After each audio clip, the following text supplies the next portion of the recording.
Welcome to the Herd in the Corridor podcast, a podcast about making sense of business within the US-India corridor and beyond. I'm Angela Chitkara. I am honored to introduce you to a gentleman who has been behind the scenes and thinking big on a grand scale in solving everyday problems. He enjoys challenges and relishes in the problem-solving process. When he was head of demand generation and marketing of the Unique Identification Authority of India, spearheading the Aadhaar project more than 15 years ago, he explained how a biometric card would change the lives of many in India. It was hard to imagine and understand it till I understood the application of the card through talking to everyday people. At the time, I remember being so moved by his ambition in wanting to change the lives of so many through public-private engagement. His response to me was, quote, emotional octane that kept him doing what he does. It is my pleasure, my honor to introduce you to someone who has been behind the scenes, quietly but urgently doing the work. Shankar Maruwada, co-founder and CEO of EkStep Foundation, meaning first step in Hindi. Welcome, Shankar. Thank you, Angela. It's a pleasure to be on your podcast and to be conversing with you again. Thank you. Thank you, Shankar.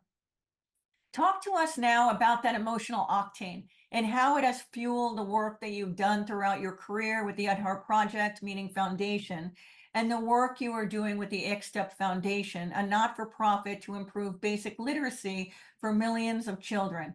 Co-founder and chairman of Infosys and founding chairman of the Unique Identification Authority of India, Nandan Nilekani, has brought you along with him on these projects, as well as his wife, philanthropist Rohini Nilekani. Tell us more about these socially impactful projects you continue to work on. How is the Indian culture intertwined in the work you have done? Shankar? Emotional octane is a phrase I use when you go beyond intellectual octane, when you go beyond financial and resource octane. To me, emotional octane is what comes about when you're inspired to do something way beyond your and your organization's capabilities, where the belief in the need to make that vision a reality, the belief in your ability to journey till that destination is reached, is what propels you forward, is what gives you energy, is in spite of all the ups and downs of any long project, allows you to get up on a Monday morning, to get back to work, to get back into the ring, as a matter of speaking. So that is emotional octane, a very useful booster pack at times when you have doubt, when you're short on resources, uh, and something which has benefited me a lot. Over the last 15 years, as we have been part of many projects together, population scale, is the same emotional octane that led Nanda Nilekani, Rohini Nilekani, and myself to found EkStep Foundation, where, like in Aadhaar,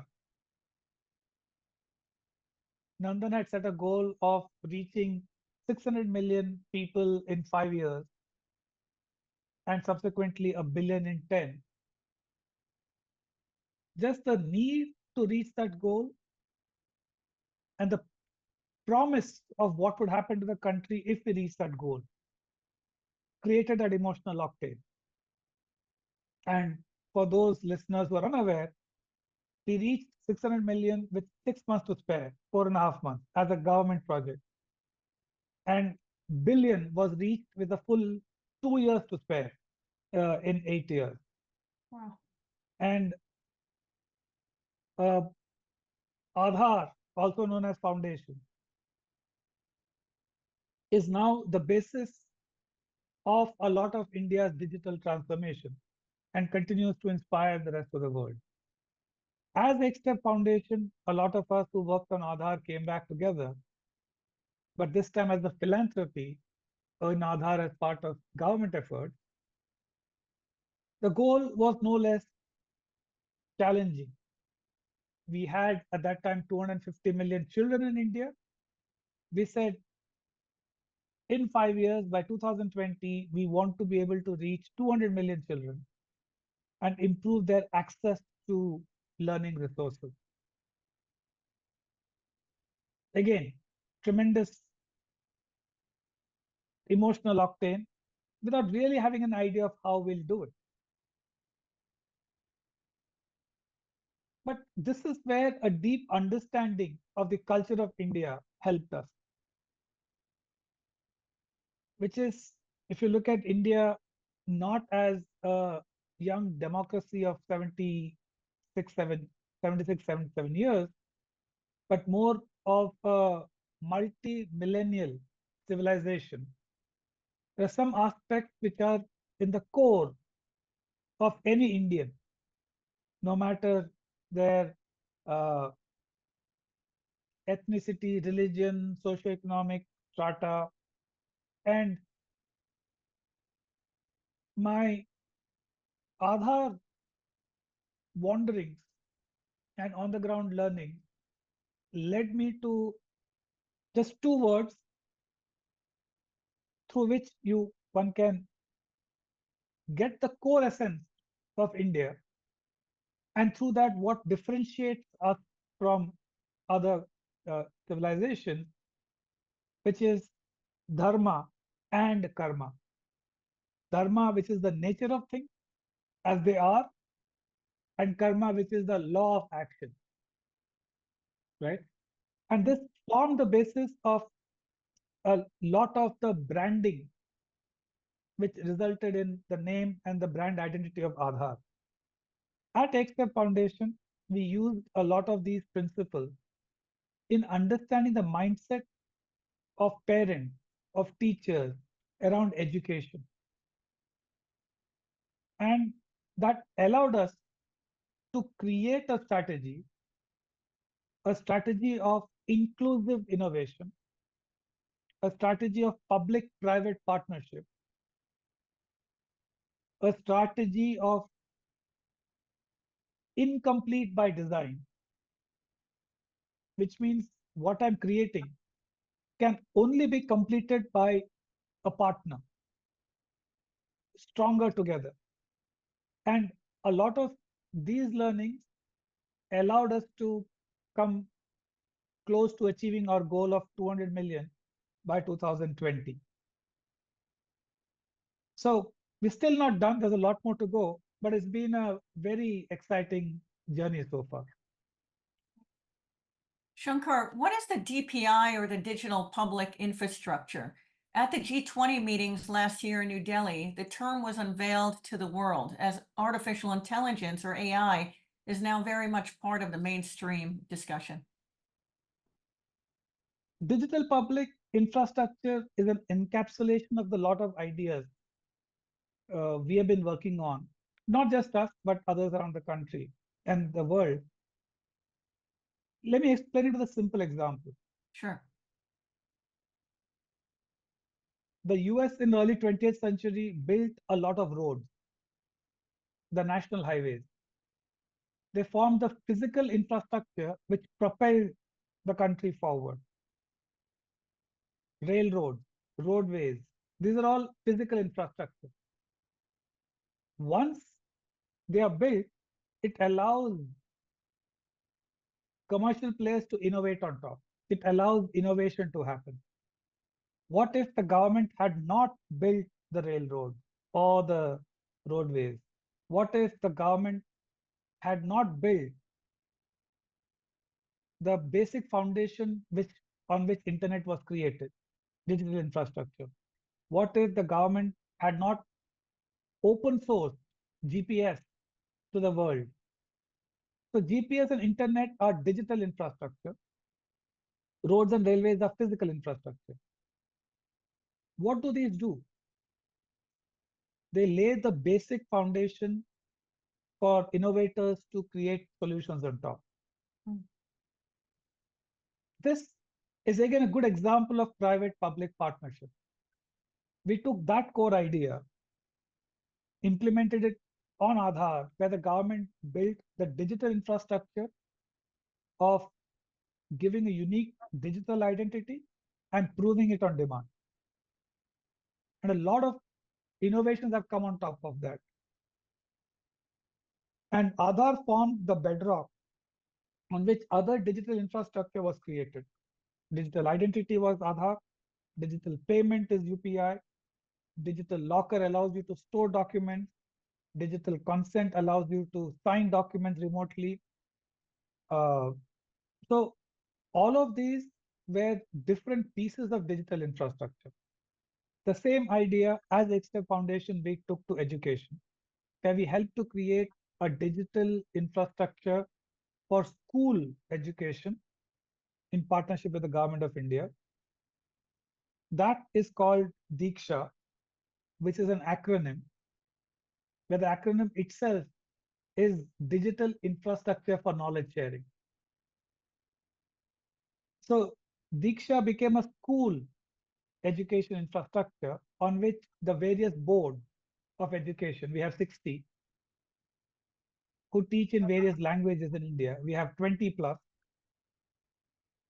and the 9.5 million teachers we have. So the entire complex, massive, diverse ecosystem could ride on this digital infrastructure, this digital railroads created. And that in education is what today is serving the bulk of India's schooling system. Likewise, we have digital infrastructure for health in India. We have a digital infrastructure for toll gates, that's called FASTag. And each of them does one thing and provides one service very well. But the power is when these various digital infrastructure come together. Like what happens when you have the HTTP protocol and the HTML protocol come together, you get internet. What happens when the internet meets GPS, meets payment, you get the rise of internet commerce. Right? So this is a phenomena well known and documented globally. In India, we have just modified that for inclusive innovation. We have modified that for a strong public-private partnership to solve not just for growth and innovation, but for inclusion and development. That is the unique thing that's happening in India over the last decade or so. So when I was in your office less than a year ago, I remember having a conversation with you as you were just days away from releasing, the new curriculum in India. So, please give us an update on that. And as you've now revamped the educational curriculum for India, and the world is watching, what makes India's educational system so unique today? So in 2020, after around 35 years, we revamped our national education policy that came in 2020. One of the core pillars of that was to reform the curriculum. And I'm one of the National Steering Committee members. And we are in the process of revamping the curriculum. We have come out with a revamped curriculum for foundational learning and school education. And we are now in the process of doing the same for teacher education and adult education. What is unique about this revamped curriculum is it's the first major curriculum by a major power in the 21st century, which means it takes into account the needs and the realities of the 21st century, while rooting itself in India's ancient culture and heritage. So it strives to balance who we are as a people with what our ambitions and aspirations are in the 21st century. It acknowledges that our diversity of a 1.4 billion people is a source of strength. And therefore, each area, each geography, the education there has to happen in the local context, while obviously maintaining a core Indian ethos. It also takes into account the latest scientific learning, developments in neuroscience, and talks about a holistic, multidisciplinary level of learning. And at early years, play as the best way of learning. So it brings in a lot of science without warping, without uh, damaging the core fabric and the essence of India. I think that delicate balance is what it has done well. It has been well received. And now, as a country, we're in the process of creating teaching learning material to implement these in schools. And early feedback has been very good. In fact, some of the other countries have looked at the document and are being inspired by parts of it as they are figuring out their own curriculum. You had mentioned inclusion, and I know that that was a heavy, that was one of the major tenets of the Adhar project. How would you define diversity, equity, and inclusion in the context of India and the work that you're doing? That's an excellent question. One point I forgot to mention about the curriculum framework is it stresses a lot on technology, on how to leverage technology to also take into account the diverse needs of learners, the need for inclusion, the need to give a different and a special kind of attention to various learners of various categories. So the role of technology and the role of digital infrastructure have been stressed upon in the curriculum. Coming to your question, technology plays or has the potential to play many roles. Given India's linguistic diversity, we are already seeing solutions, artificial intelligence with India's diverse languages. Where I speak in one language, you can understand it in your language. So diversity of languages is being taken care of. Diversity of social context. So digital platforms that allow every area to create their own content within the larger curriculum. Then content and technologies for the differently abled. That's also an area where intense amount of focus is being given on. A lot of parents are semi-literate or literate. How can they engage with their child's education? How do you leverage technologies like audio technologies, speak to the phone, simple and most ubiquitous tools like WhatsApp, uh, a whole host of other solutions, digitization of data so that data is available to administrators to understand the learning levels of children and therefore give special attention to those who need it more. Digital training for teachers so that teachers can get trained in the comfort of their house. So efforts are on across a whole host of persona, teachers, parents, children, administrators, community. And here again, there is very active involvement of the not-for-profit sector, and in some cases, the for-profit sector also with government to figure out what is the best solution, what is the right level of partnership, where should non-profits lean more, and what's the role that for-profits can play. Uh, so there's a lot of work happening. It's early days, but it's really exciting time to be in education in India, especially looking at the role of technology. Well, Shankar, there's one thing that I do know about you that, you make it seem so easy, as if, this is something that just happened. But I know, having had the honor of knowing you for several years now, over a decade, I know how methodical you are, and your team, and how committed you are. And so these projects that you're working on don't just appear. It takes a lot of investment of time and resources, as you had mentioned, ups and downs. It's not easy, I can imagine. Yeah, it's the process, Angela. As it is that, right? Uh, uh, but to be fair, it's not just EkStep Foundation. There are a whole lot of people, right? The real fun, like the proverb says, if you want to go far, go together, right? If you want to go fast, travel alone. So there are a lot of people all bound together by a unique opportunity, a generational opportunity to help India leapfrog, where technology can play a vital role.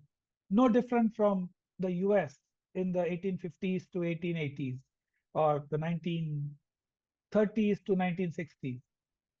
So every once in a while, a generation gets a chance to do something. It's our chance. So it's more of uh, gratitude for getting the chance to serve. Shankar, much of what you do is through public-private partnerships, as you had mentioned. These partnerships are unique in the India market. As more companies enter the India market and more investors invest, what should they know about India that is not necessarily apparent? First, in India, anything and its opposite are both true. Uh, it's extremely difficult market at one level, but the good news is anybody succeeding in India, they have a much higher chance of succeeding anywhere around the world. And that is why one is seeing a new breed of Indian multinationals in a digital era, where having succeeded in India, they are now much more confident of going out there and succeeding in other parts of the world. Mhm. But to succeed in India, one has to overcome many, many, many friction. The low outlay friction. People do not have much money to afford high outlay, right? So small sachetized packets of value. The so in a sense, what I find both challenging and exciting in India is it's your ability to design the right product. It's your ability to crack the right business model so that you can still make profit. And most importantly, and what I believe is the greatest ally, people fundamentally believe in the power of technology, Mhm. which is not a given in other parts of the world. Because by and large, over the last 20 years, technology has helped the common man. Technology has leveled the playing field. Technology and demographics has created the idea of an Indian dream, where the only barrier to meeting your aspiration is being given a chance to do so. Give me a level playing field and then see how I can fly. Right? Give me a level playing field and then see what I am capable of. And we've seen a lot of such Indian stories. And that to me is the big idea and opportunity in India. Give people a chance to meet their aspiration, they will reward you. The innovation, specific innovation can be different. Flipkart tried it with uh, cash on delivery. Right? PhonePe tried it with a UPI based payment system called PhonePe. Google Pay succeeded. Right? All kinds of innovations, but getting the value equation right is the fundamental thing in India. Shankar, so at the recent Milken conference in Los Angeles, there was a panel discussion about the American dream, and that there were many definitions of what it actually means to Americans. What is the Indian or India dream from your perspective? As I said earlier,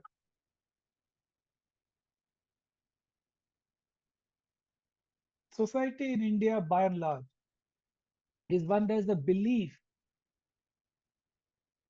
in themselves. Young demographic, the power of dreams, the power of aspiration. So, in a sense, the Indian dream is give me a chance, I will make it. Whereas the American dream is all about you work hard enough, you can make it. Ours is a bit more nuanced. I will work hard, no questions asked. Level the playing field because we have so many inequities. We have so many barriers, right? And that is what projects like Aadhaar and UPI and other digital infrastructure projects are doing. They are demolishing the barriers to access. One by one, they're demolishing the frictions, leveling the playing field. And now it's up to me and my talent and my hard work, right? But give me a chance. Not all of India gets the same chance, which is an unfortunate reality, but a reality which has been addressed to a great deal over the last 2, 3 decades. Shankar, one of my favorite quotes is talent is universal, opportunity is not. You made me think of that. So I'm often asked by asset managers and family offices, what is the India growth story? Through your lens and the work you've done, what is the India story, both domestically and globally? It's a different question from the Indian dream that I just asked. And for those who are comparing India to China or other emerging markets, how is it different from other markets? The India domestic story largely is one of consumption. Provided the right product,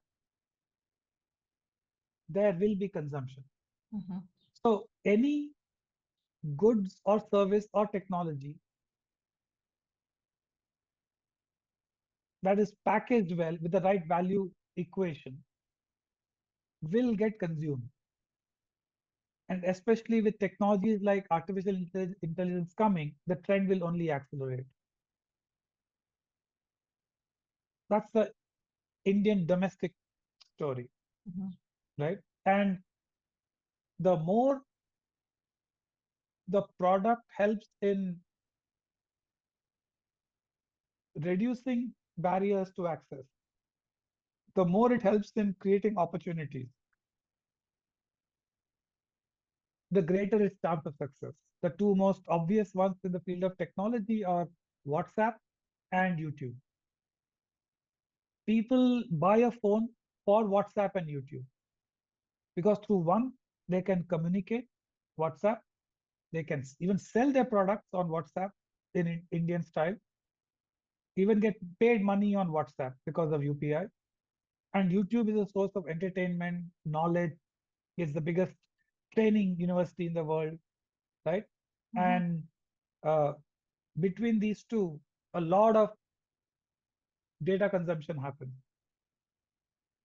And they've completely transformed access to information and access to knowledge and opportunity. I see a lot more such products coming out in the next few years. And whoever brings that will succeed massively. This is the India story. The global story is talent from India delivering goods and services around the world, especially in a AI fueled world 10, 20 years from now, you just need tech savvy people who are aspirational, who can deliver services remotely. And we've seen the rise of India's IT industry over the last 3 decades. This time around, you needn't even know English because AI will take care of that, right? Remote health support services, remote agriculture support services, contact centers, etc., is already a done deal. This is the bright side. Of course, India will also lose a lot of jobs because of AI, right? But on balance, using India as a human resource hub for delivery of services around the world is a very big idea. Essentially, it's the talent base of the massive young population we have. Who can figure out how best to leverage that and create value out of it will be huge winners. Shankar, so according to a recent article published by the IMF, India will be among the fastest adopters of AI in the world as it addresses societal problems. As you focus on making educational accessible for all, how do you see India's workforce and talent progressing? I believe there is a statistic that there are close to 300,000 students from India who study in the United States every year. Today, also, we have more and more multinationals that have gone from being risk averse to being fully vested in the India market in the past 20 years or so. More than 40% of many of the American multinational corporations' employees are based in markets like India. So, how do you see the global talent workforce of the future, and where is India?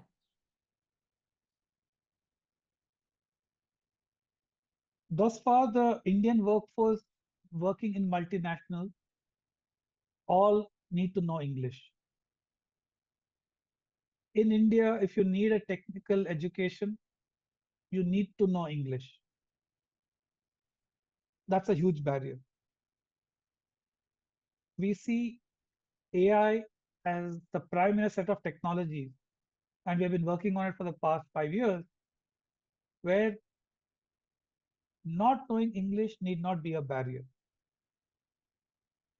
This allows the potential where anybody can learn the field of their choice and not be limited by not knowing a particular language.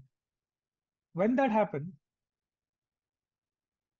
what we have witnessed so far, the statistics you talked about in multinationals, is just the tip of the iceberg. Less than 10% of India is comfortable in English. And a fraction of that is skilled enough to be employed by multinationals. Imagine if that language barrier is restricted, is the restriction is removed. Imagine if learning is not constrained by language. The number of Indians who can learn, be eligible for global jobs, join the workforce, and deliver value remotely will be exponentially higher than what it is now. Combine that with a young and hungry workforce, which is not afraid of technology, but ready to embrace technology because they see it as a great help. We would have a whole lot of youngsters who are fearlessly learning new things, trying out new things, paying money to learn new skills as it is already happening. A lot of the learners of Khan Academy, Coursera are already Indians, which shows that if there's a good product somewhere, Language need not be a barrier. Geography need not be a barrier. And if entrepreneurs can create the right product that fits the market and get the product market fit right, they will be rewarded with tens of millions of users. And those Indian companies that have cracked this, they are the ones who are now the new Indian multinationals ready to take on the world. They have realized the potential, but you have to be in India to feel the energy. You have to be in India, get your hands dirty to solve the tough problems. And there are many. It's not an easy market. There are barriers of language and many access barriers, but to those who are patient, confident, it is a once in a generation opportunity. Digital technologies have a dual edge property. On one hand, they can discriminate against women if mobile phones are not in the hands of women. But as mobile phone becomes ubiquitous and more women have them, it's also creating the opportunity for women to access knowledge and participate in the economy remotely. It's early days, but that is an exciting potential of digital technology. Aadhaar was the first national program where you could declare your gender as male, female, or the third gender. This is 15 years ago. First time ever, right? So there are these little uh, flashes of inspiration. There's a lot more work to be done, but these little things give us hope that we could leverage technology for inclusive purposes and not just for propelling innovation. There's a lot more that needs to be done. Identification of differently abled in education, learning, those who are differently able learning or physically differently able, right? Uh, we know it has to be done.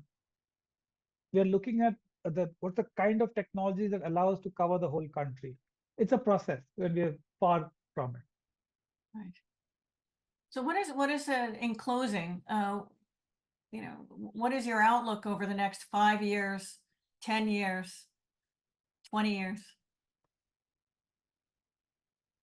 I think in a world that is troubled by so many things as we are, the geopolitics, climate, urban migration, suddenly the whole bunch of problems India has to solve doesn't feel unusual anymore. On the other hand, the way we have been systematically solving it over the last decade and a half, gives me hope that over a 10 to 20-year period,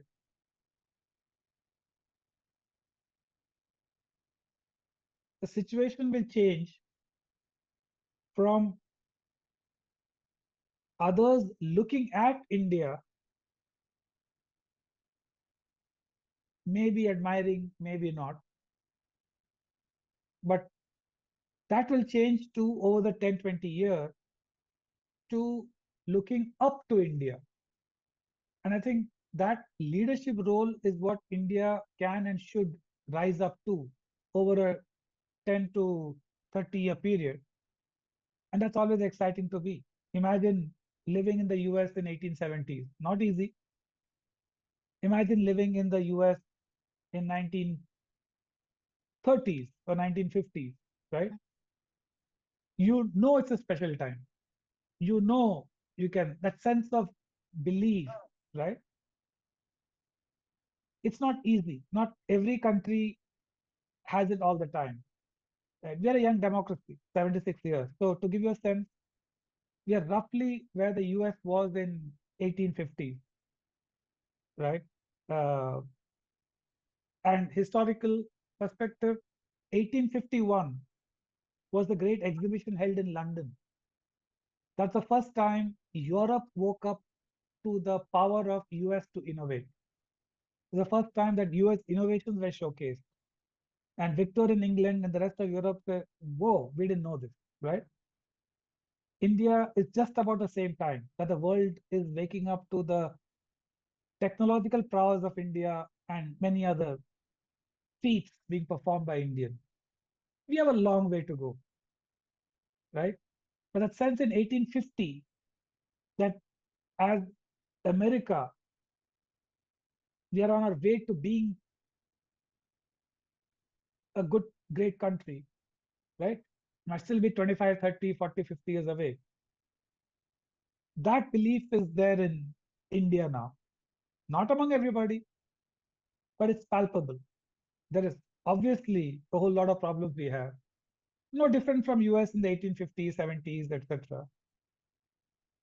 But to that extent, I'm just grateful that I'm getting a chance to do what I love doing best, and a chance to make a difference to hundreds of millions of people. Thank you so much, Shankar. You are an inspiration.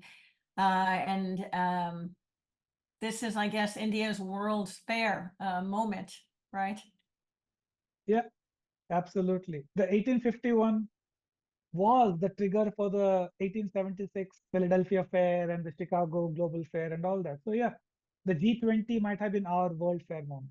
Yeah, that's great. Such a pleasure, Shankar. Thank you so much. Thank you so much for joining me. I'm Angela Chitkara, and I'll see you next time right here on Heard in the Corridor.